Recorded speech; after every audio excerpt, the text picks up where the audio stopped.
नाज़रीन, आज के इस वीडियो में ये खूबसूरत सा लोगो डिज़ाइन आज हम पिक्सल लैब में करना सीखेंगे। कई दोस्तों की फरमाइश थी, तो चलिए मैं यहाँ से पिक्सल लैब को ओपन कर लेता हूँ। ओपन करने के बाद अब हमें सबसे पहले एक बार के लिए कोई एक बैकग्राउंड में कलर कर लेना है ताकि सारी चीज़ें अच्छी तरीके से ज़ाहिर हो जाए। तो मैंने ये वाला कलर कर लिया है।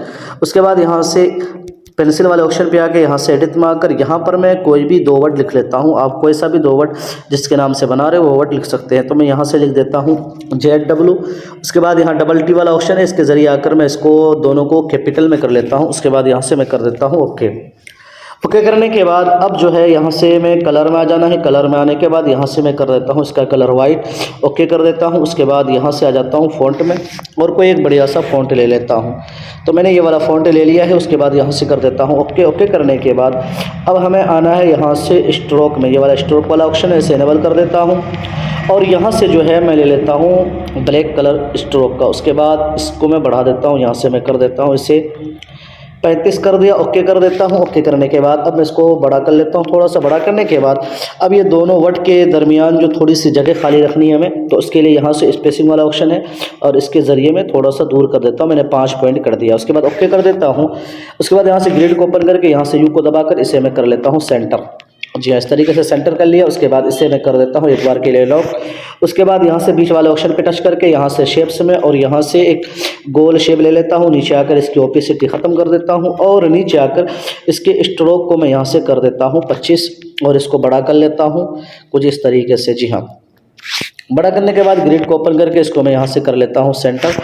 इसको बड़ा करके कुछ इस तरीके से यहाँ पर मैंने कर लिया है सेट करने के बाद इसे यहाँ से मैं ओके कर देता हूँ। ओके करने के बाद इसे भी मैं कर देता हूँ लॉक। लॉक करने के बाद फिर से शेप्स में जाता हूँ। शेप्स में जाने के बाद एक लंबी शेप कुछ इस तरीके से ले लेता हूँ मैं और यहाँ पर लगा देता हूँ। इसको आसानी के साथ सेट करने के लिए यहाँ से आप देखेंगे ये जूम वाला ऑप्शन है, इस पर टच करके अब दोनों उंगलियों के सहारे आप इसे जूम कर लें। आप जितना जूम करना चाहते हैं कर लें। उसके बाद फिर से इस वाले ऑप्शन पर टच करें। अब यहाँ से आप काम कर लें। तो यहाँ पर जो है आसानी के साथ ये काम कर सकते हैं आप। तो चलिए मैं इसको यहाँ पर अच्छे से सेट कर लेता हूँ कुछ इस तरीके से। और इसका जो कलर है मैं यहाँ से कर देता हूँ ब्लैक। जी हाँ, यहाँ से करके देख लेता हूँ और यहाँ से अच्छे से मैं यहाँ पर सेट करना है तो मैं यहाँ पर अच्छे से सेट कर लेता हूँ। जी हाँ, कुछ इस तरीके से।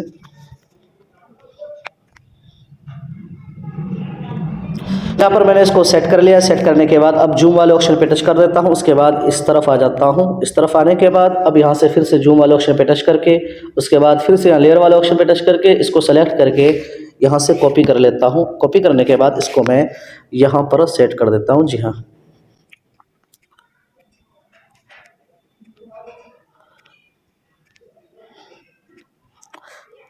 यहाँ से अच्छे से आराम से सेट करें।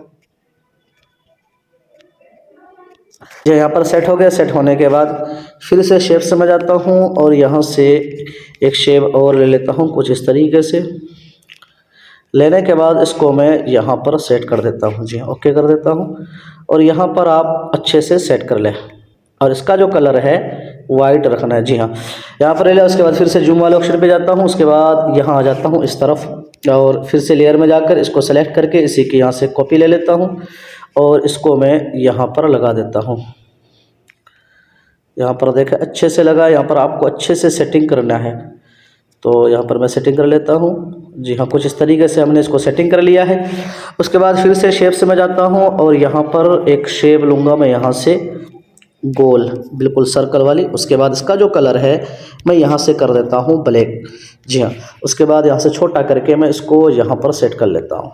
बहुत ही आसान है बनाना ये डिज़ाइन। उसके बाद इसकी एक कॉपी लेकर इसको मैं यहाँ पर सेट कर देता हूँ।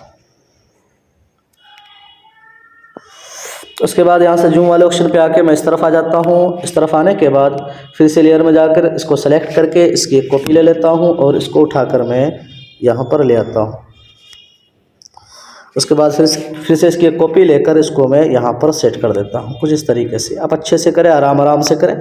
उसके बाद फिर से जूम वाले ऑप्शन पे आके उसको टच करके आप दोनों उंगलियों से आप जूम आउट कर लें। उसके बाद फिर से इस पर टच करें। उसके बाद लेयर वाले ऑप्शन पे टच कर दें, ये लेयर वाला ऑप्शन है। उसके बाद यहाँ से इस वाले ऑप्शन पे टच करके सब पर टिक मार के सबको एक साथ जोड़ दें।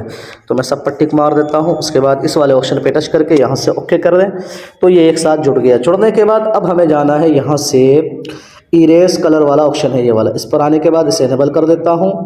तो देखिए यहाँ से वाइट कलर खुद ब खुद इरेज हो गया और ये खूबसूरत सा डिज़ाइन बन गया है। इतना करने के बाद अब हमें इसको एक बार के लिए यहाँ पर छोटा कर देना है। छोटा करने के बाद यहाँ पर रख देता हूँ। उसके बाद फिर से शेप से मैं जाता हूँ और यहाँ से एक शेप ले लेता हूँ गोल। नीचे आकर ओपेसिटी ख़त्म करके यहाँ से स्ट्रोक को मैं कर देता हूँ, यहाँ से 25 कर दूँगा। जी हाँ, उसके बाद इसको इस तरीके से सेट कर लेता हूँ। उसके बाद सेट करने के बाद इसको मैं यहाँ से कर देता हूँ एक बार के लिए दोनों को लॉक। उसके बाद यहाँ बीच में जो है और जो बाकी नाम है वो आप लिखना चाहें लिख सकते हैं। तो चलिए मैं यहाँ पर लिख देता हूँ। उसके बाद इसका जो फ़ॉन्ट वगैरह है मैं कोई बढ़िया सा फ़ॉन्ट लगा देता हूँ। ये फ़ॉन्ट मैंने लगा दिया, इसको यहाँ पर सेट कर देता हूँ। उसके बाद इसकी कॉपी लेकर इसको मैं यहाँ नीचे ले आता हूँ और यहाँ एडिट मारकर यहाँ पर लिख देता हूँ मैं। जी हाँ, ये लिख दिया वक़ार। उसके बाद सभी को एक साथ फिर से जोड़ देता हूँ। जोड़ने का सेम तरीका है मर्ज करने का। जी हाँ, एक साथ जुड़ गया। जुड़ने के बाद अब मैं इसके ऊपर कलर कर लेता हूँ। यहाँ से कलर वाले ऑप्शन पे आके वाइट करने के बाद यहाँ से आ जाता हूँ मैं 3D में, इसे इनेबल कर देता हूँ और इसके डेप्थ को मैं कर देता हूँ यहाँ से 3। इसको छोटा बड़ा कर लें क्योंकि ये शिकायत है टूटने फूटने की। तो इतना कर लिया। उसके बाद यहाँ से डार्किंग को मैं कर देता हूँ यहाँ से 85, ओके कर दिया। शेडो को इनेबल कर देता हूँ। शेडो का पॉइंट 10 है, रहने देता हूँ। उसके बाद एम्बोज ना के मैं इसे कर देता हूँ यहाँ से एम्बोज बेवल को कर देता हूँ मैं यहाँ से 1। और इतना करने के बाद अब देखिए आपका डिज़ाइन तैयार है। उसके बाद यहाँ से इंपोर्ट, तो ये मैंने बैकग्राउंड इंपोर्ट कर लिया। इसको बड़ा करके यहाँ से 2 बैक कर देता हूँ। तो देखिए ये खूबसूरत सा डिज़ाइन बनकर यहाँ पर तैयार है। इसको यहाँ से आप सेव एस इमेज करके सेव कर सकते हैं। तो इस तरीके से आप ये खूबसूरत डिज़ाइन अपने मोबाइल में तैयार कर सकते हैं। तो मुझे उम्मीद है कि ये डिज़ाइन आपको ज़रूर पसंद आएगी। पसंद आए तो वीडियो को लाइक शेयर लाजमी किया करें और चैनल को सब्सक्राइब कर लें। फिर मिलते हैं, तब तक अपना ख्याल रखें। अल्लाह हाफ़िज़।